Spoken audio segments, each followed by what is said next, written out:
মন্দির এবং মসজিদে লাউড স্পিকার ব্যবহারে সমাজে ক্ষতি হয়েছে বা হচ্ছে এই রকম কোনো নজির নেই।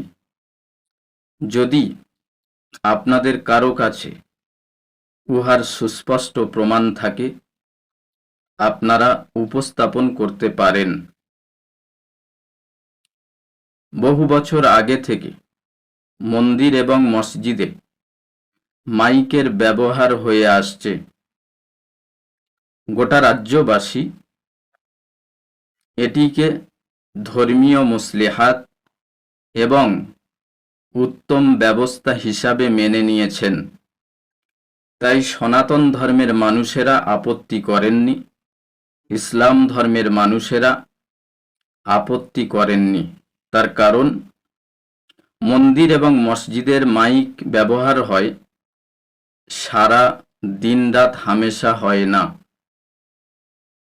কিছু নির্দিষ্ট সময়ের জন্য ব্যবহার হয়।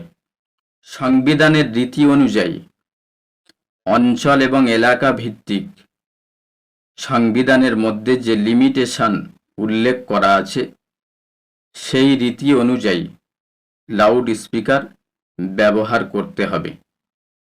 স্বাভাবিকভাবেই বুঝুন, একজন মানুষের ধর্ম পালন করা যেমন তার মৌলিক অধিকার, পাশাপাশি ধর্ম পালনের জন্য মানুষকে ডাকা, আহ্বান করা, সজাগ করা, এটাও ধর্মীয় অধিকারের মধ্যে গণ্য।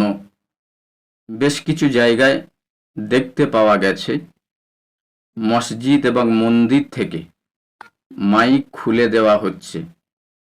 এটি মধ্যম পন্থা নয়, এটি নিছক বাড়াবাড়ি।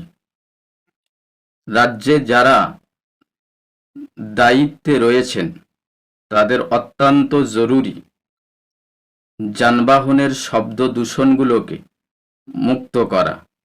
কিছু কিছু জায়গায় বিভিন্ন ওকেশনে পিকনিক হয়, সারা রাত মাইক, গান বাজনা, ডিজে বাজিয়ে ছেলেরা মাতম করে।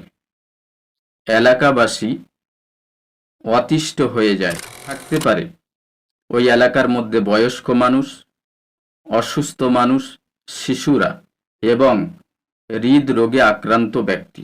আমিও চাই শব্দ দূষণ মুক্ত একটা সুন্দর পরিবেশ গড়ে উঠুক।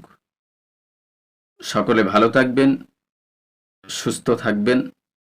জয় হিন্দ।